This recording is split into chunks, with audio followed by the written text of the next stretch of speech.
We're here to visit one of the most glorious football clubs ever, AFC Ajax.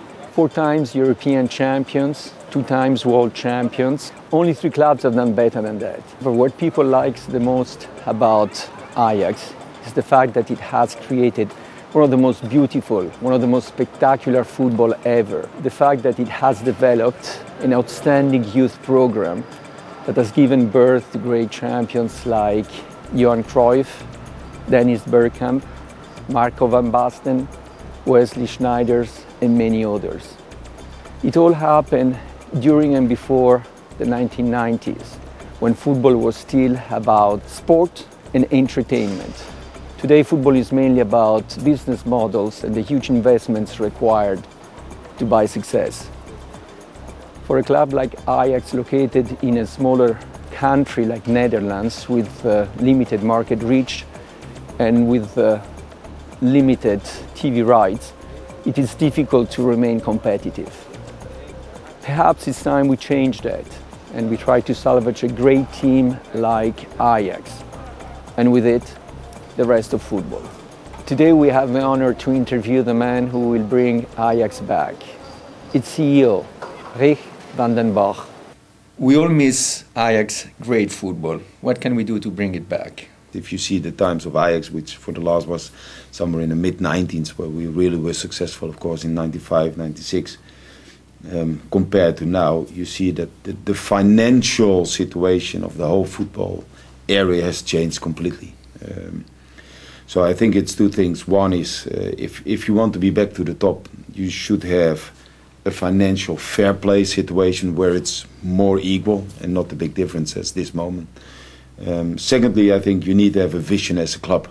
And I think especially the second thing you can influence, and that's what we try to do with Ajax, is really create a business model where we were successful in let's say, in the past with the education of youth, and bring that back and make sure that the youth education we have is again the very best of the whole world. What are the main reasons that you think that Ajax has lost contact with the great European teams like Real Madrid, Milan? I think the difference is the money. I mean, if you look to an Italian team, which a funder of a team spent about $1 billion in the last 6-7 years, and of course they won a triple last year. So yes, it's okay. I wonder who that person is. Yeah, but you will find it out with it. But you have that in many countries, of course. Also, if you look to Real, which is a tremendous team, great players, but they have a debt of almost $1 billion. At Ajax, we have no debt. Yes, we are in a difficult financial situation, but we have no debt. Even though also we have to rebalance our policies, because what you saw is that also we had a Champions League budget and we were only playing in UEFA League. So that means that you always every year have a loss unless you sell players. And I think that we need to find a reality in that. And of course, if you look to money also. You've now been here for 1.5 years. You had great results, like you reached the Champions League. Your best players stayed, like Luis Suarez. So what still needs to be done, and what are your objectives? One of the objectives is be champion. We would like to have the 30th title. We are 29, so it gives a 3rd star in our vision. So that's something that's widely living, especially last year when we just missed it on a hair, because we had 85 points, which is an all-time high, with 106 goals for us and only 19 against, which was a tremendous year. And then still there was one team that was better or having more points. So that's we would like to reach that. That's one. Secondly, we would have a financial stable situation. We come from a point where we had a certain level of minus where we lived up to, but then we could compensate with selling players, which happened, of course, in the last 10 years. I mean, we sold a lot of players for hundreds of millions, and that compensated the losses we made. So then you can build. But we know that the financial situation in the world changed a bit. So transfers of 95 million or 65 million, I don't expect them to happen anymore. So it means also that we had to change our policy. And so we are lucky and glad that all the players stayed. So, and you see it immediately in the results, because then the team is quicker in a sort of balance than in the last year, because you always had to change a lot of players, and so that's one. And secondly, it's the youth academy, of course. We are strong believers that by investing in youth, investing in the trainers, investing in the premises, making sure the ideology we have, so that the vision we have is shared and everybody understands, is working with it and is educated in it, that will bring even more results than we had in the past. The one, I think, that Cruyff had, the 6+5, so every team would be obliged to have 6 players coming from the youth program. I suppose from a team like Ajax, that would be great. Yeah, it would help us tremendously, because we are used to that. I mean, especially now we have 8 youth players in our first team, and out of the 25 players we have in the A selection, it's 17. So that's about 60–70% of all those players are out of our own youth academy. I think it needs to be done, and not only by or for financial fair play, or let's say just the competition, but also for your supporters. So no, I think that should be done. I mean, that's a rule that's easy to implement, and I think that also would create, again, a sportive more fair play than it is at this moment.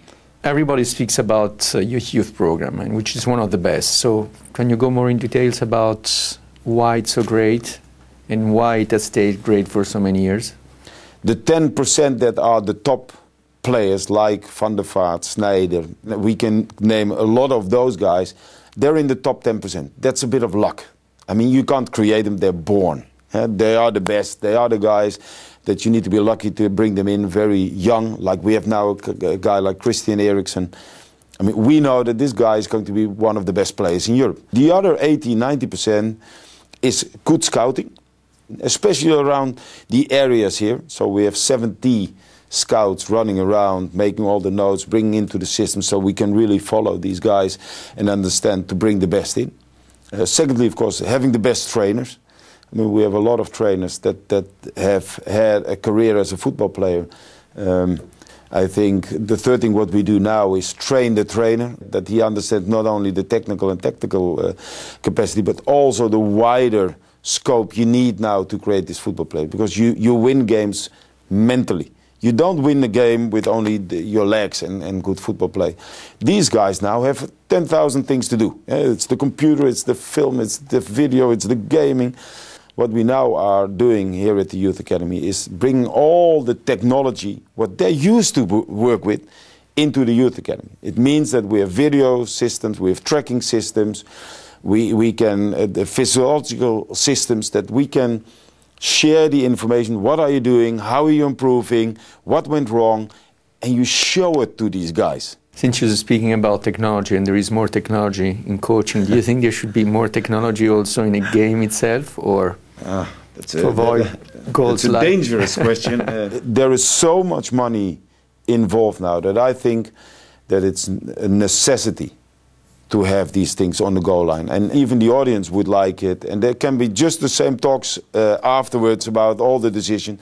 So I think the lines, so is it the goal or not, should be in. There are some ideas, because I suppose that few people like this imbalance. So one of the ideas, for example, is the BeNe League, the Belgium and Netherlands League, to allow the best teams to play, so largest market. I'm not a believer in this. Since our name is goal.com, what is your most memorable goal? The most memorable goal, which is the goal from Marco van Basten in 1988 against Russia, where nobody would have shot at goal, I think, when he was there, but he just did it on purpose. I mean, it was what he wanted to do. And it was not a lucky goal. Of course, you need a bit of luck, but that was what he was planning to do. And your most personal goal that you have scored? Yeah, I'm not that old that you start to forget some things. But I hope I'm still going to score them. Okay. Good. Well, thank you very much. You're very welcome. Thank you. Thank you.